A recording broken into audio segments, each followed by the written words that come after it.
यूं तो हम दिन भर बोलते ही रहते हैं। क्या हमने कभी हमारी भाषा की ओर ध्यानपूर्वक देखा है? जैसे श्रद्धेय नागराज बाबा जी ने लिखे वाङ्मय में हमें यह इंगित कराया है कि शब्द से अर्थ, अर्थ से वस्तु और वस्तु से वास्तविकता पकड़ पाना यही भाषा का प्रयोजन है। हमारे अंदर उमड़ रहे भावों को संप्रेषित करना यही भाषा है।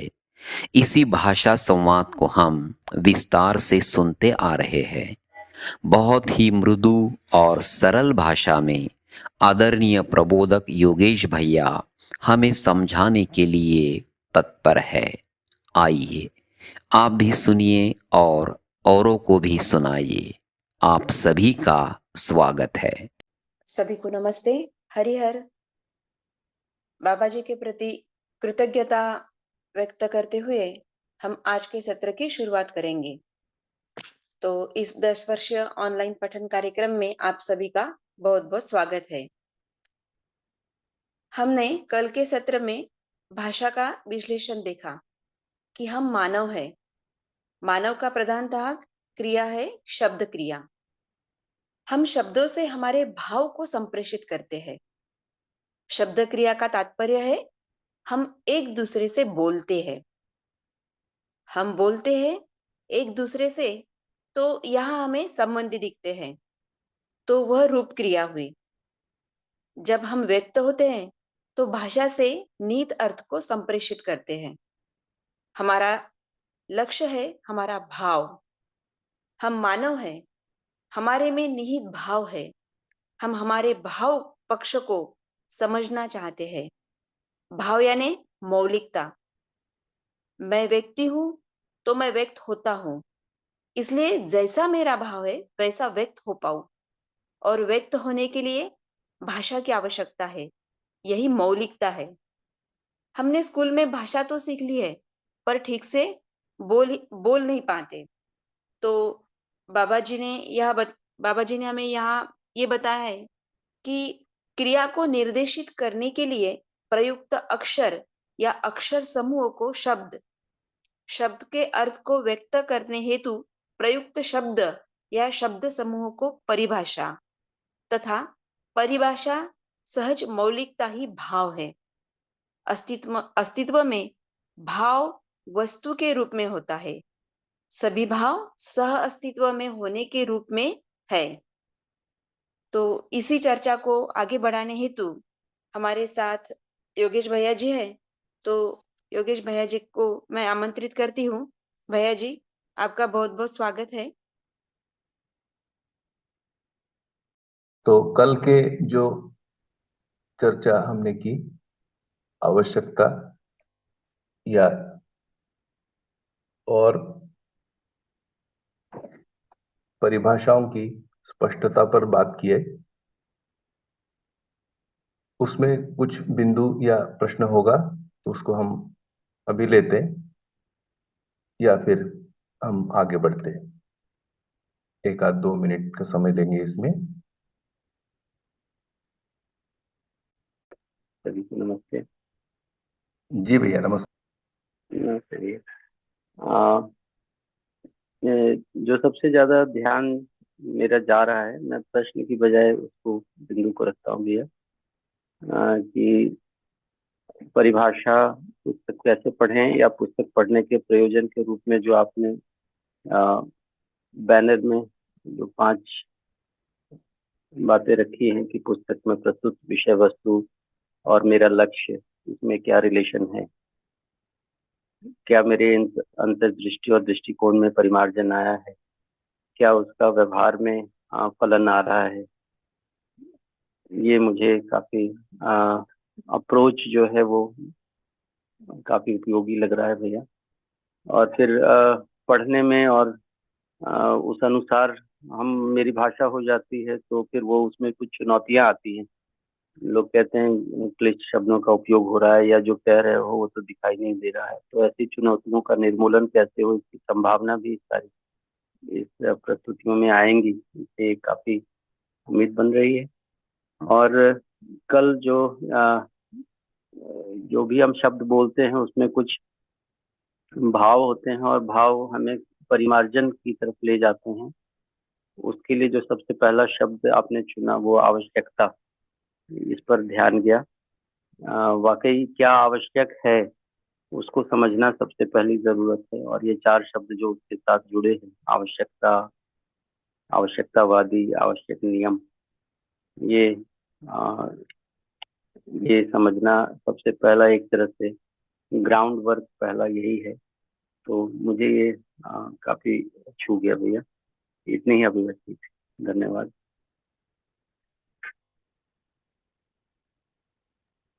बढ़िया, बहुत अच्छा।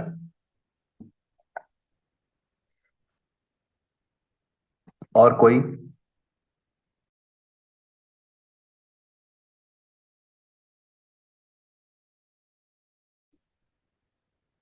हेलो। हरिहर। हरिहर हरिहर हरिहर। हरिहर हरिहर। भैया, हरिहर भैया। हाँ भैया, मैंने तो सुना, लेकिन लफ्ज़ की जो हिंदी है, जैसे परिभाषा हमने बोला, तो मुझे इतना समझ में आया कि ये जो परिभाषा है उतना भाव जाहिर करने की भाषा है। तो ये तो समझ में आया कि भाई जो अच्छे वर्ड्स है, जैसे कमी है, अशक्त तो उसको बोला। तो कभी हम जो ये है तो बहुत अच्छा सवाल है, लेकिन फिर भी मेरे मन में आ रहा है कि कभी किसी को बोलते हैं गधा, तो उसकी परिभाषा क्या होगी? अगर गलत बोलते हैं तो उसकी भी कोई परिभाषा होती है क्या? ये मुझे थोड़ा समझ में नहीं आ रहा, क्योंकि मैं अभी नया नया हूं, मुझे लगता है जो मेरे मन में आया है, सवाल मैंने किया है आपसे। आवाज आ रहा है सर मेरा? आ रहा है, आ रहा है। हाँ। तो ये गलत। मेरे मन में ऐसा है, मैंने कल सुना लेटे लेटे रात को, तो कुछ तो वर्ड्स मेरे ऊपर से चले गए। लेकिन अभी ये एक सवाल आ रहा है मेरे मन में, तो उसका कोई आगे चल के क्लियर होगा क्या वो, जैसे आप समझे बेहतर इसको? अच्छा डॉक्टर साहब, आप ये पूछ रहे हैं कि जो गलत है उसकी परिभाषा। हाँ, कोई ऐसा, जैसे हम किसी को ऐसे प्यार में ही बोलते हैं कभी, ओ गधे, तो उसको यहाँ जैसे हमारे स्टाफ में कभी बार कुछ समझ में नहीं आता, तो वो पहले तो बोलते थे, अभी तो मैं नहीं बोलता हूँ, लेकिन दूसरे को समझाने के लिए ऐसे कोई ऐसा गलत लफ्ज है, गधे है, तो उसकी परिभाषा क्या होगी जैसे? भाव तो उसमें कभी कभी अच्छा होता है, कभी कभी हम किसी दोस्त को ऐसे बोलते हैं हरामी, लेकिन वो हमारे भाव में नहीं होता। ऐसे बोलते हैं ना दोस्ती में, पहले बोलते थे इस तरह की बातें।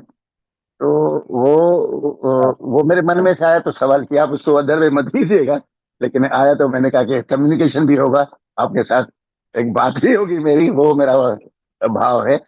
तो अब जैसे बोले उसको आगे भी क्लियर होगा तो ठीक है। अभी खूब बढ़िया। तो जैसे भाषा के मूल में भाव है, और व्यक्ति व्यक्ति में जो संप्रेषणा है, एक मानव की हैसियत से, मानव की योग्यता से,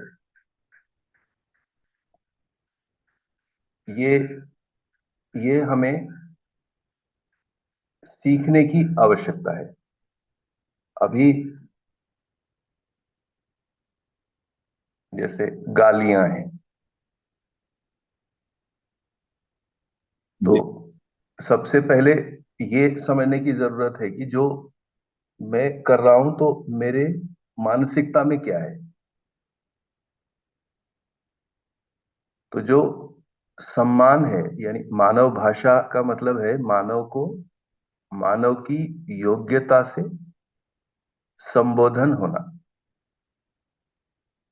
और जो मूल्यांकन है एक मानव का दूसरे मानव के प्रति, तो उस मूल्यांकन का आशय इन परिभाषाओं में है। अन्यथा इसमें दो प्रकार के दोष आ सकते हैं। एक है अतिव्याप्ति दोष। तो अतिव्याप्ति, अनाव्याप्ति, इन दोषों से यदि हम भरे हुए हैं तो फिर ये ये जो भाषा से हम संबोधन करते हैं, जी तो इससे हमारा ही भाव बिगड़ जाता है। जी तो जो मानव जैसा है नहीं, उसकी कोई परिभाषा नहीं हो सकती। जी जी जी जी सब इसमें है ना। जैसे उदाहरण के लिए हम लोग चर्चा करेंगे कि जिसको हम नकारात्मक कहते हैं, जी तो जो नकारात्मक है, जैसे एक शब्द है छल। छल करते हैं जी एक दूसरे का। तो उस स्थिति का वर्णन किया है, भ्रम की स्थिति में हम कैसे छल करते हैं। जैसे छल की परिभाषा है, विश्वासघात के अनंतर भी उसका भास आभास ना हो, ये छल है। तो हमारी मानसिकता में जो भ्रम है, और उस भ्रम के कारण हम जो अमानवीय व्यवहार करते हैं, तो ऐसे कुछ चुनिंदा अमानवीय व्यवहार की परिभाषाएं इस परिभाषा संहिता में ये मिलेंगी। जी इस आशय से मिलेंगी कि अमानवीयता से मानवीयता में कैसे पहुंचे, इस आशय से मिलेगा। जी तो इस प्रकार की परिभाषा तो है, पर जो ध्यानाकर्षण को छोड़कर जो आम चालू भाषा में जो हम लोग शब्द प्रयोग करते हैं, जी ऐसी कोई परिभाषा होती नहीं, हमें मिलती नहीं, है ना। और जो मिलता है इस सब में, मिलता तो हमें दुख ही है। जी भाई, क्लियर हुआ। जी जी, जी भैया। धन्यवाद धन्यवाद।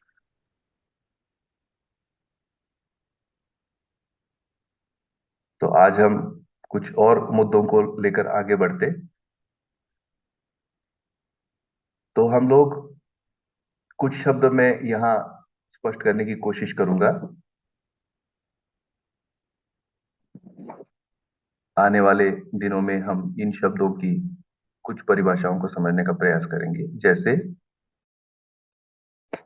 निरीक्षण, परीक्षण, ये दो शब्द हैं। और सर्वेक्षण, अध्ययन प्रक्रिया में निरीक्षण होना है, परीक्षण होना है, और सर्वेक्षण होना है। इन शब्दों की परिभाषाओं को समझने का प्रयास करेंगे। फिर है भास, आभास, प्रतीति और अनुभूति। जीवन क्रियाओं में भास, आभास, प्रतीति, अनुभूति, ये महत्वपूर्ण है। भास को पहचान पाना,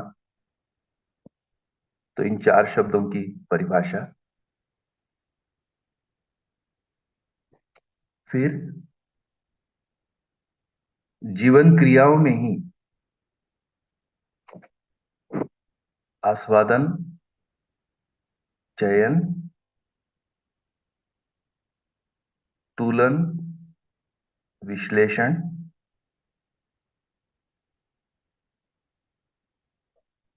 चिंतन, चित्रण, बोध, संकल्प, अनुभव और प्रमाण। तो ये जो 10 क्रियाएं हैं, इन 10 क्रियाओं की निश्चितता, तो आस्वादन और तुलन में फर्क हम कर पाए, चयन और विश्लेषण में फर्क हम कर पाए, तुलन और चिंतन में फर्क कर पाए,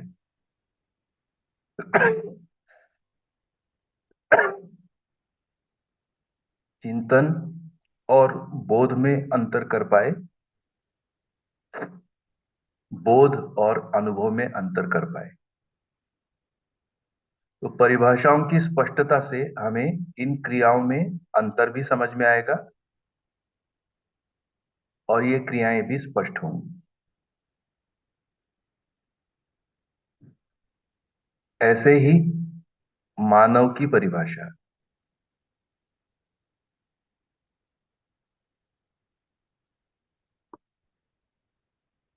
फिर हम 6 और मुद्दों की परिभाषाओं को समझने का प्रयास करेंगे, जैसे नियम, नियम की परिभाषा, नियंत्रण, संतुलन,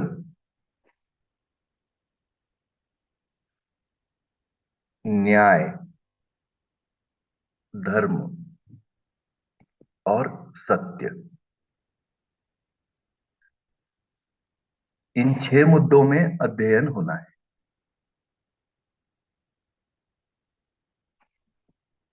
इसलिए फिर से एक बार दोहरा देता हूं। नियम की परिभाषा, नियंत्रण की परिभाषा,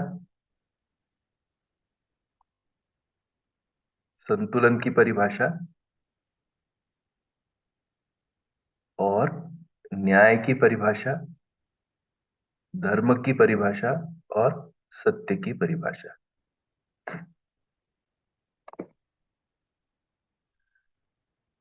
और एक चर्चा हम लोगों ने पिछले बार किए थे, मूल्यों की चर्चा। उसको वापस एक बार सभी लोगों के लिए दोहरा देते हैं, क्योंकि कई लोग इसमें नए से जुड़े हैं। 30 मूल्यों की हमने डिटेल चर्चा की थी। उसमें से कुछ मूल्यों की हम एक बार वापस दोहरा देंगे।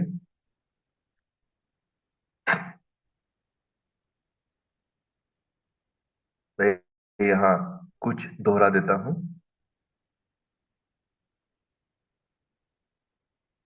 जैसे विश्वास की परिभाषा, सम्मान की परिभाषा, स्नेह की परिभाषा। इस प्रकार से परिवार मूल्य, परिवार मूल्यों की परिभाषा 18 है। नए जुड़े हुए लोगों के लिए ये जानकारी। मानव मूल्य 6 है, जीवन मूल्य 4 है और वस्तु मूल्य 2 है। तो इस प्रकार 30 मूल्यों की परिभाषा।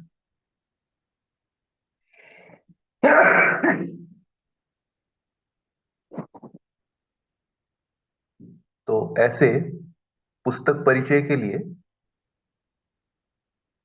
इतने कुछ मूल्यों की परिभाषाओं को हम लोग समझने का प्रयास करते हैं।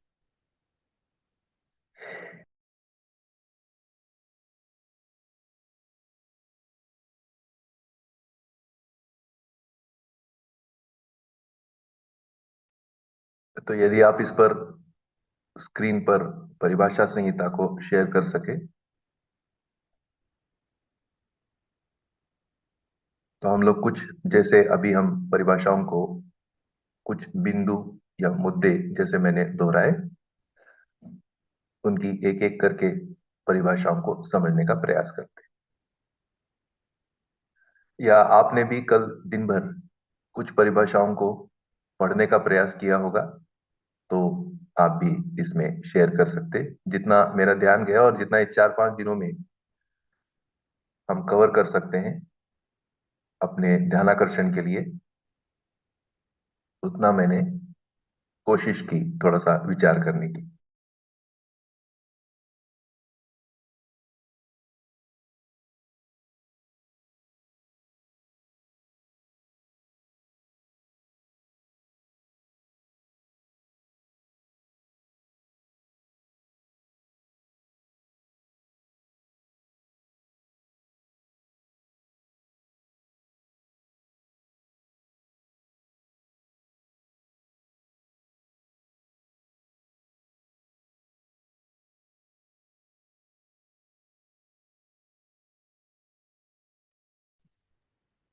जैसा अभी डॉक्टर साहब ने कुछ ध्यानाकर्षण के रूप में उनका ध्यान चला गया कि कुछ ऐसे भी शब्दों की परिभाषा होती है क्या।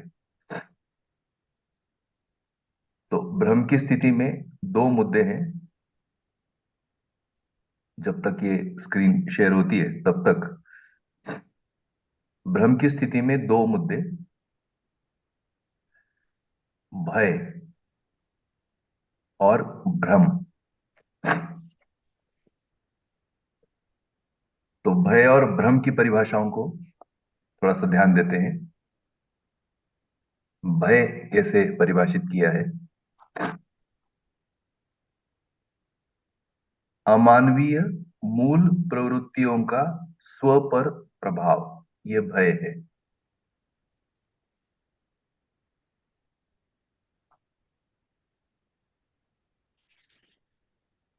किसी को याद होगा तो दोहरा सकते। अमानवीय मूल प्रवृत्तियां कौन सी हैं और उन प्रवृत्तियों का स्व पर प्रभाव, ये भय है।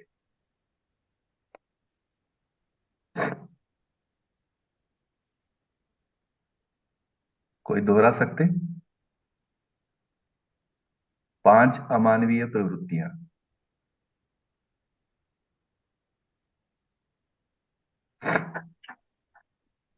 प्रिय अव, अविद्या हाँ, सही। अविद्या अभिमान, ईर्ष्या, असंग्रह, जैसे असंग्रह, संग्रह, अविद्या, विद्या, ऐसा भय। एकदम से कॉल नहीं हो पा रहा है। भय। हाँ, ये थोड़ा सा है। हाँ, बोलिए।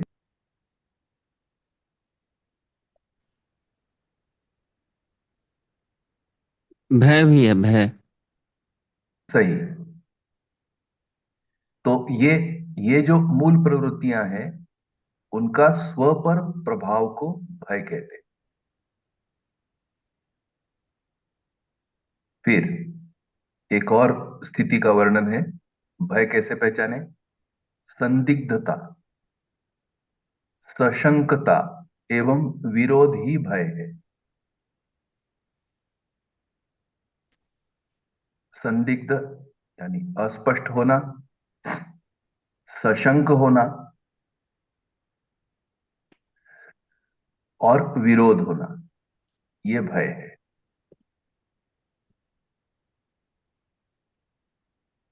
और भय के बारे में परिभाषा है, भय से आतंक का जन्म होता है।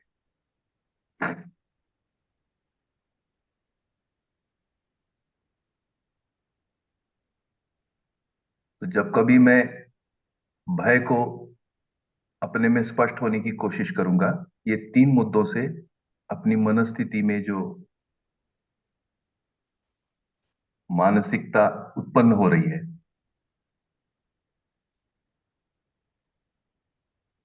उसको पहचान पाएंगे। नियम को स्थिर करेंगे दीदी, जो आप स्क्रॉल कर रहे हैं, नियम की परिभाषा को लेंगे। ओके। एक एक और समझने की कोशिश करेंगे। जब तक आप स्क्रॉल करेंगे उसको कहेंगे भ्रम। भ्रम की परिभाषा, जिससे हमें मुक्त होना है।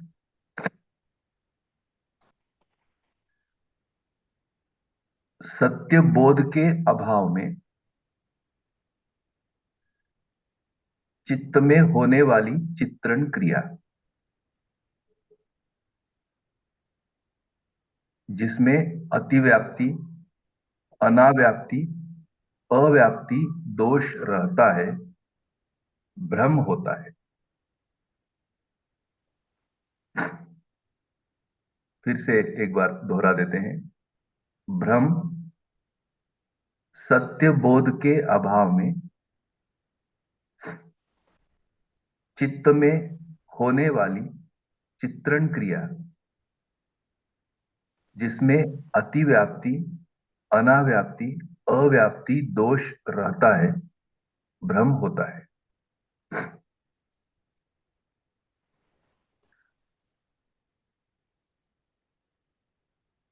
और यथार्थता से भिन्न मान्यता ही भ्रम है।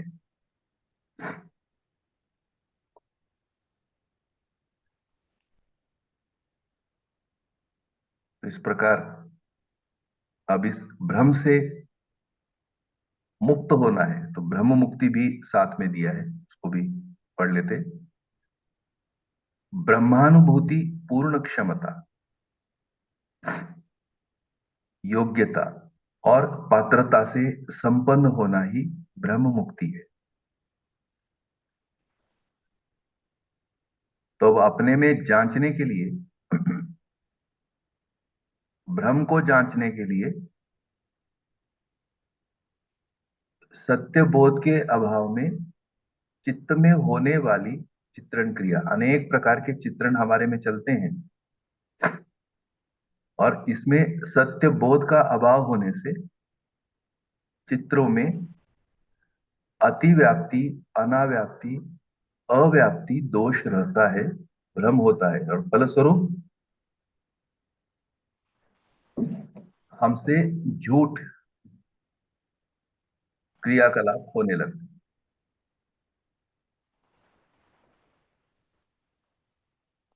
तो भय और भ्रम,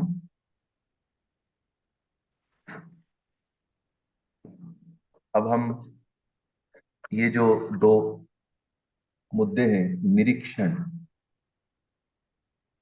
जो अध्ययन प्रक्रिया में तीन तीन और तीन मुद्दे हैं,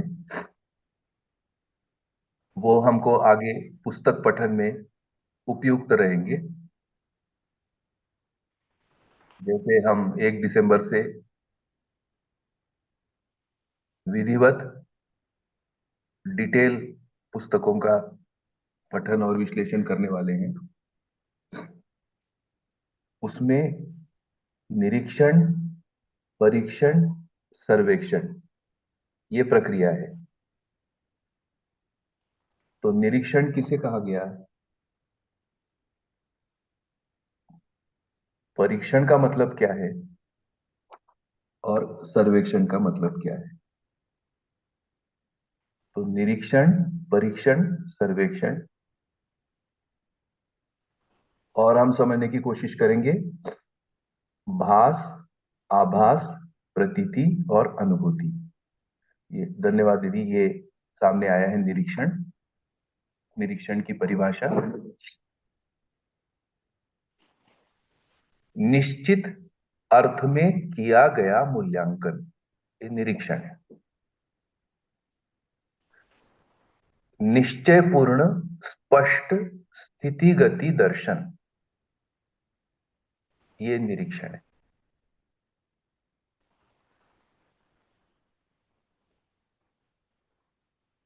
और ये जो निरीक्षण होना है,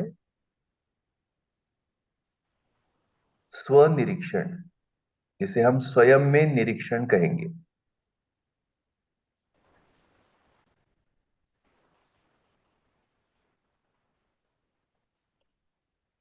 तो निश्चयपूर्ण, अब इसका आशय हम लोग इस प्रकार से समझने की कोशिश करेंगे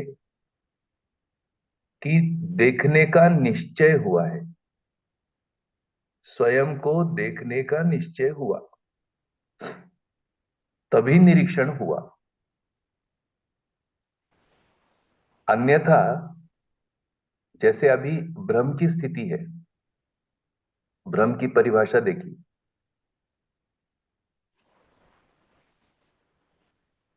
सत्य बोध के अभाव में अनेकों चित्रण चलते रहते और इन चित्रणों को देखना, ये निरीक्षण तो नहीं कहलाया।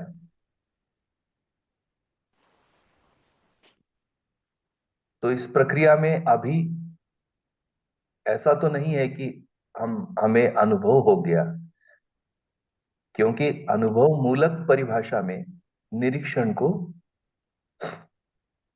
निश्चयपूर्ण, स्पष्ट, स्थितिगति दर्शन, ये परिभाषा हुआ।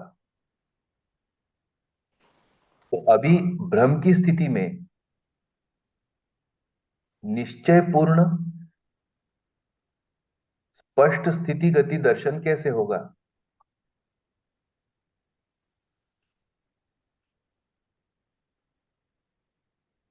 तब इसे कहा अध्ययन प्रक्रिया में निरीक्षण कैसे होगा, तो अनुभव की रोशनी में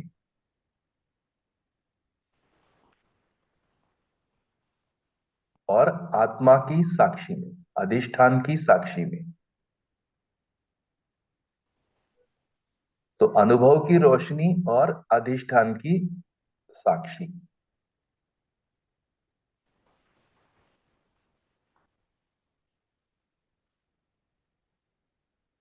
जैसे कल का उदाहरण लेते हैं, आवश्यकता, और जैसे कमी, ये मानसिकता है। अब इसमें अध्ययन मेरी आवश्यकता है, जागृति मेरी आवश्यकता है, और मैं आवश्यकतावादी हूं। यह निरीक्षण कैसे होगा? तो आवश्यकताओं का निश्चयन। तो ये जो आवश्यकता की मानसिकता की परिभाषा आई है, इस परिभाषा को, मेरी आवश्यकता को मैं स्वयं में जांचने का प्रयास करता हूं, ये मेरे लिए आवश्यक है या नहीं है।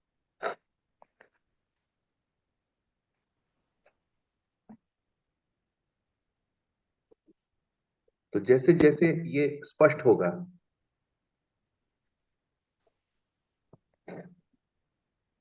मानवीयता और अति मानवीयता की ओर प्रगति, इस प्रगति को जैसे जैसे मैं स्पष्ट होऊंगा, वैसे वैसे मुझ में निश्चय होने लगेगा।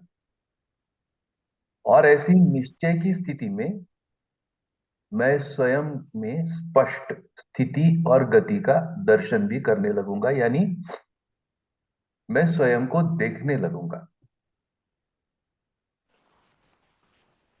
अन्यथा जो कुछ भी हमारी मानसिकता में असंख्य चित्रण चलते हैं, सोच विचार चलता है, जिसको हम इच्छा, विचार, आशा, जो पहले से हम लोग काम कर रहे हैं इन मुद्दों पर, जीवन क्रियाओं के मुद्दों पर, उन्हें इन शब्दों का परिचय होगा कि हम किसे इच्छा कह रहे, किसे विचार कह रहे, और किसे आशा कह रहे। तो इसे हम कहेंगे, नए सुनने वालों के लिए ये एक शब्द है, कल्पना। तो हमारी कल्पनाएं जो होती हैं, उन कल्पनाओं को हम देखने का प्रयास करते हैं, और इसमें एक श्रेष्ठता का क्रम है, कौन किसे देखता है।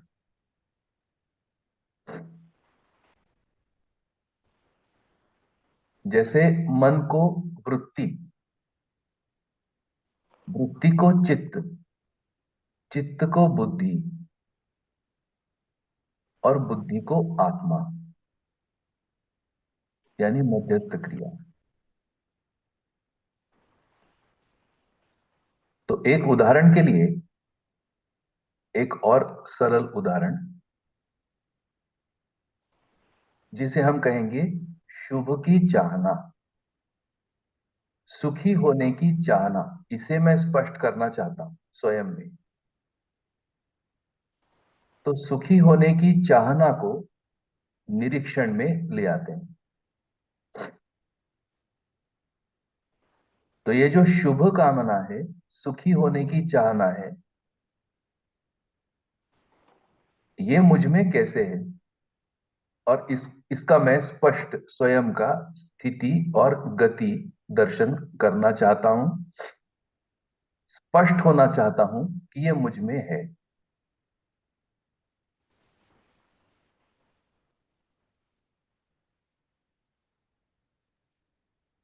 हमने चर्चा की है, इसको मैं एक बार और दोहरा देता हूं।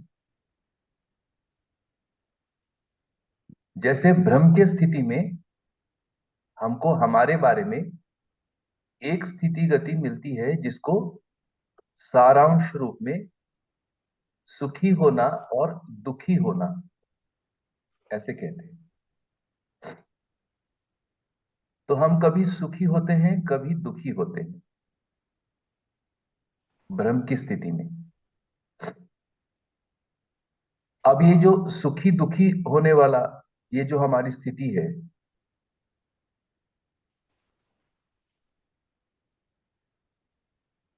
और हमको हमारी चाहना को हमें स्पष्ट होना है। वो चाहना, हमें सूचना मिली है कि प्रत्येक मानव शुभ को चाहता है।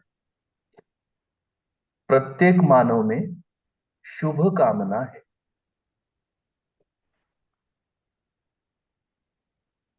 अब ये जो शुभ कामना है ये मुझको कहां से मिलेगी? क्योंकि मुझ में तो बार बार कभी सुखी होना कभी दुखी होना आ रहा है।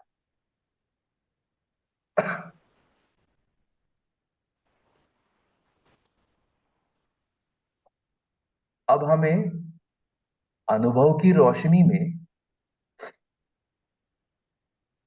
प्रत्येक मानव में शुभ कामना निहित है। ये अब अगर केवल मैं मन की स्थिति में देखने की कोशिश करूंगा तो इसमें कुछ नहीं मिलेगा।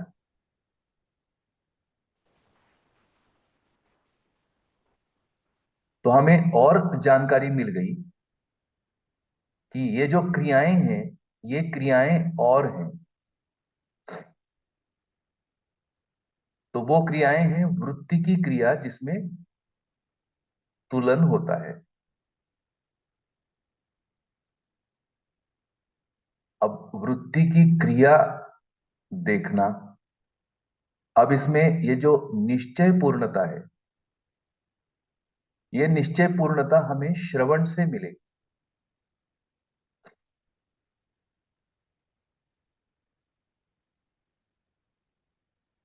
जैसे श्रवण से कैसे मिलेगी? कि हमें ये सूचना आ रही है कि नहीं, केवल मन ही नहीं है, वृत्ति भी है, ये भी क्रिया होती है जिसमें कि तुलन होता है।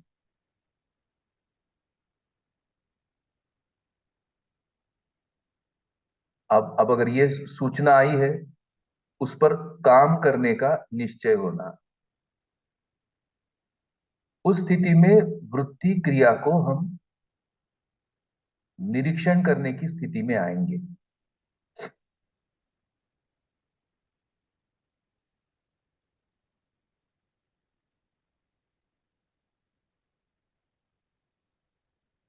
तो वृत्ति की क्रिया कैसे दिखेगी?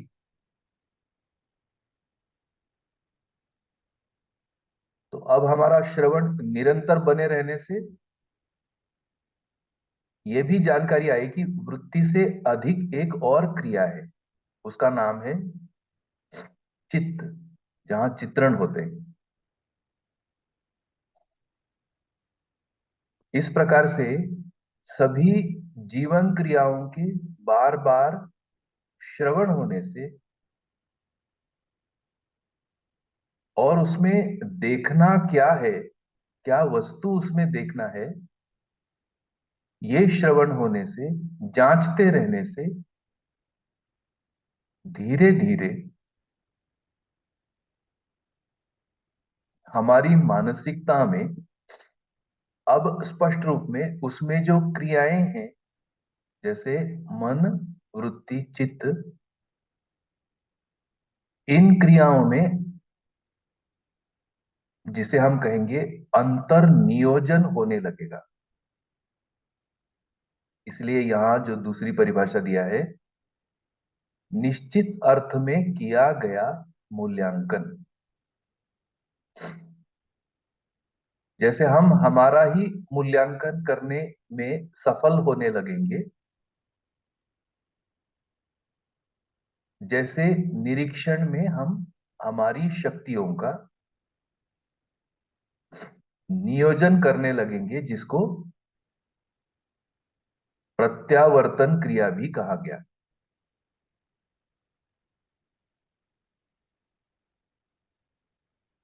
तो अब हम निरीक्षण को इस प्रकार से स्पष्ट होते चलेंगे कि क्या मुझ में शुभ कामना स्पष्ट होने का निश्चय हुआ है,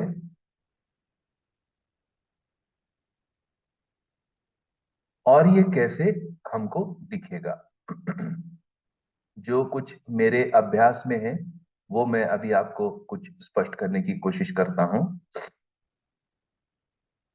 तो निरीक्षण में, हमारे स्वयं के निरीक्षण में एक मुद्दा आता है जिसे हम अपेक्षा कहते हैं। हम सबको अपेक्षा तो होती है।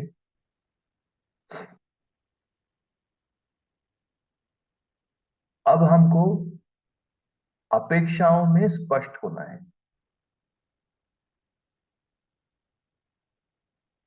तो अपेक्षाओं के स्मरण से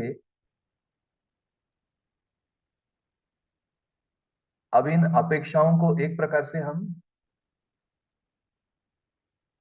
स्पष्ट करना चाहते हैं, क्योंकि कई प्रकार की अपेक्षाएं दौड़ती और उससे हमारा कार्य व्यवहार भी होता है।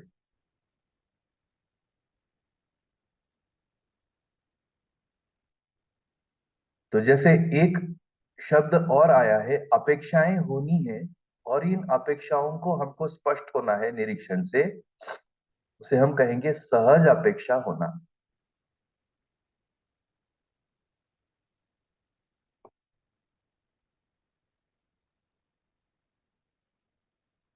तो ये जो सहज अपेक्षाएं हैं और असहज अपेक्षाएं हैं, यानी जो मानव सहज नहीं है, तो उस स्थिति में हमें निरीक्षण में ये पता लगना कि प्रिय हित लाभात्मक जो अपेक्षाएं हैं, ये अपेक्षाएं सहज नहीं।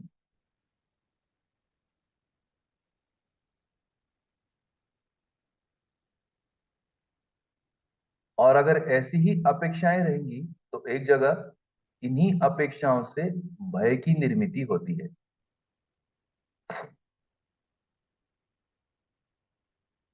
तो अब अगर मेरे निरीक्षण में ये आया कि मैं भयभीत हो रहा हूं, तो फिर निश्चय तो चला गया, फिर निरीक्षण हुआ नहीं।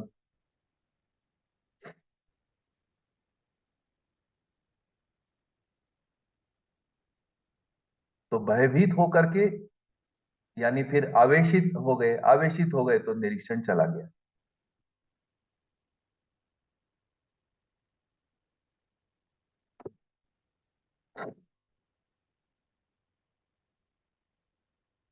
तो वापस एक बार आते हैं, पर फिर भी अपेक्षा है। अब इन अपेक्षाओं में एक स्थिति और मेरे निरीक्षण में आती है।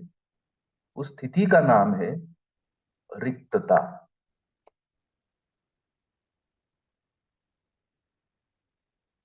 कुछ रिक्तता है अपने में।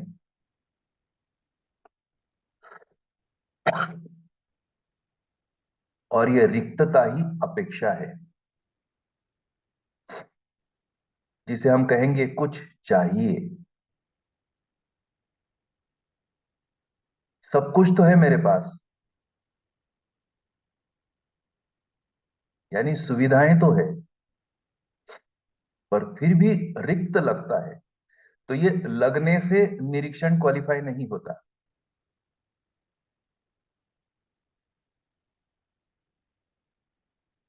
ये स्पष्ट होने से निरीक्षण क्वालिफाई होता है कि कुछ रिक्तता है।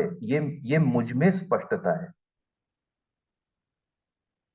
और इस रिक्तता को पहचानने का निश्चय। ये रिक्तता क्या है?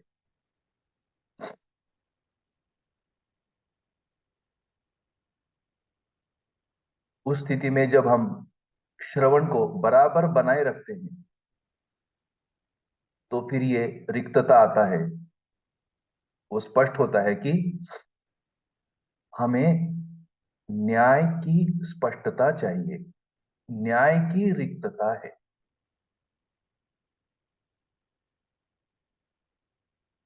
और ये रिक्तता ही हमें प्रेरणा भी देती है। और ये जो प्रेरणा है, उस प्रेरणा को कहा गया यही शुभ कामना है।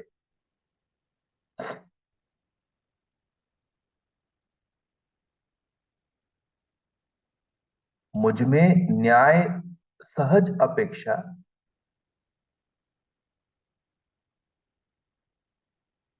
धर्म सहज अपेक्षा सत्य सहज अपेक्षा। तो ये जो सहज अपेक्षाएं हैं यही शुभ कामना का स्वरूप है।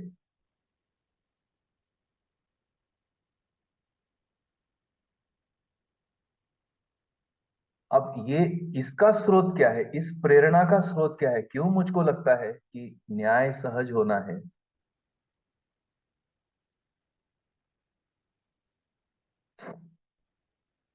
तो फिर हम एक और कड़ी हमारे श्रवण में आती है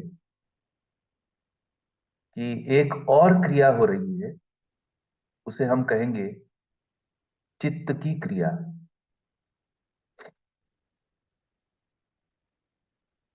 यथार्थ चित्रण की क्रिया, चिंतन की क्रिया।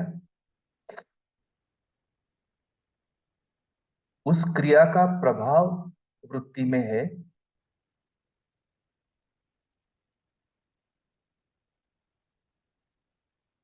उस क्रिया पर और क्या प्रभाव है, एक और फिर हमारे सुनने में आता है, तब पता लगता है बोध की क्रिया, बुद्धि एक और क्रिया है।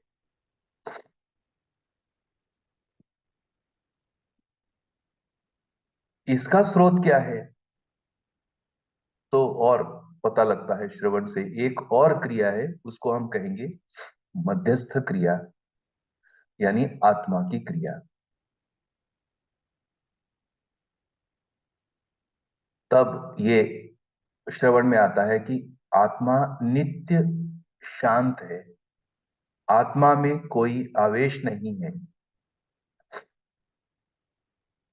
इस प्रकार ऐसी मध्यस्थ क्रिया का प्रभाव बुद्धि, चित्त, वृत्ति में ये प्रभाव परिलक्षित होता है। ये निरीक्षण में आना और ये जो प्रभाव है, ये जो रिक्तता है, यह एक सहज अपेक्षा है। और ये सहज अपेक्षा यही मेरे लिए वांछित वस्तु है। तो इस प्रकार जैसे जैसे हमारा निरीक्षण क्षमता विकसित होगी, वैसे वैसे हमारे में निश्चय पूर्णता और हमारा स्वयं का स्पष्ट स्थिति और गति का दर्शन होने लगेगा। तो मुझको ये लगता है जैसे कि जैसे जैसे हमारे में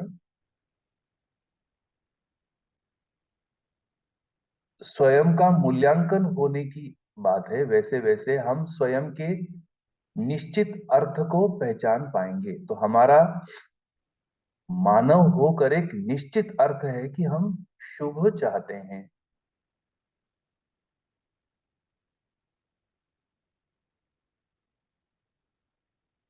इस तरह से हमारी निरीक्षण क्षमता निरीक्षण की परिभाषा से पता लगती है।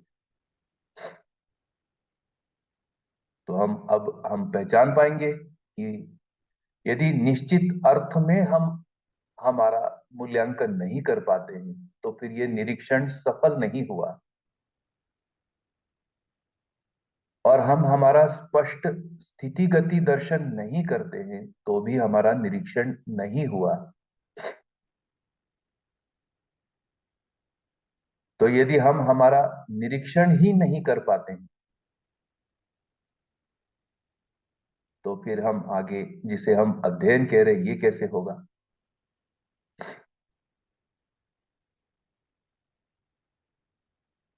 इसीलिए निरीक्षण के लिए अनुभव की रोशनी में श्रवण होना आवश्यक, और ऐसे निरीक्षण के लिए जानकारियां आवश्यक। और यदा कदा कोई निरीक्षण हमारे में हो भी जाता है, परंतु उसमें यदि स्पष्टता नहीं हुई, और भाई और बहनों ये एक द्वंद्व का मुद्दा है।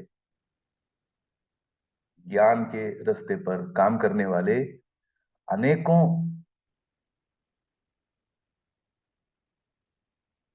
शुभ कामना चाहने वाले हमारे जैसे अनेक अभ्यासु वृत्ति के लोगों का यह एक मुद्दा बना हुआ है, द्वंद्व है, कौन किसे देखता है।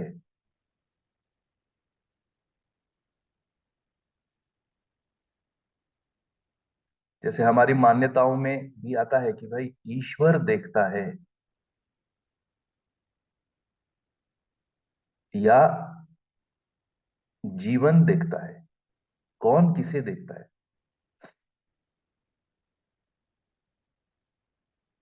और ये यदि निश्चय नहीं हुआ ईश्वर देखता है, ये यदि आया तो फिर हमारे में जो हो रहा है क्रियाएं, उनका क्या। और जीवन दृष्टा है, ये निश्चय में आता है, तो फिर जीवन में कौन सी क्रियाएं हैं जो देखती हैं। तो कौन किसे देख रहा है, ये स्पष्ट होना। और ये यदि ये हल हो गया, निरीक्षण हमारे में हल हो गया, इसके लिए गहराई से अनुभूतियों का श्रवण होना आवश्यक। और ये मुद्दा हल हो गया कि जीवन ही दृष्टा है और जीवन में श्रेष्ठताओं का क्रम है। मन शरीर को देखता है, शरीर में ऐसे देखने की क्षमता नहीं है। आंखें हैं, आंखें इंस्ट्रूमेंट है, देखने वाला मैं हूं, ये स्पष्टता।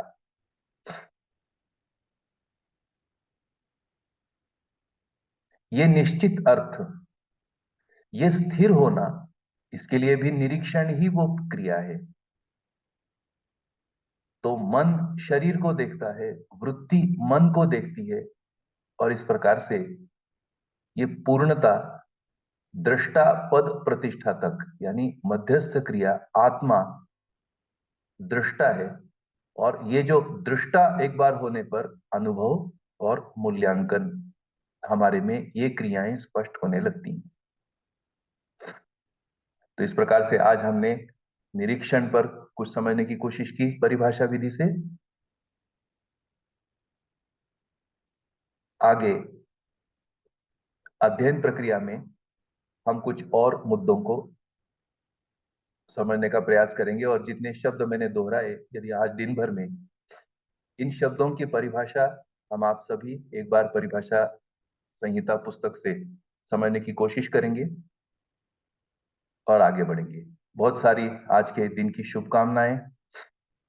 सभी बंधु भगिनियों को मेरा नमस्कार। आगे वैशाली दीदी, आज 5-7 मिनट मेरे से देरी हो गया, इसके लिए क्षमा प्रार्थी हूँ। नमस्कार। बहुत बहुत धन्यवाद भैया जी। जैसे जैसे हमारा मूल्यांकन होगा, वैसे वैसे हम हमारे निश्चित अर्थ को समझ पाएंगे, और निश्चित अर्थ में ही शुभकामना है। इसी शुभकामना के साथ आज का सत्र हम यही समाप्त करते हैं। सभी का बहुत बहुत धन्यवाद। धन्यवाद भैया जी, धन्यवाद दीदी, सभी को नमस्ते। धन्यवाद भैया। नमस्ते नमस्ते सभी को नमस्ते।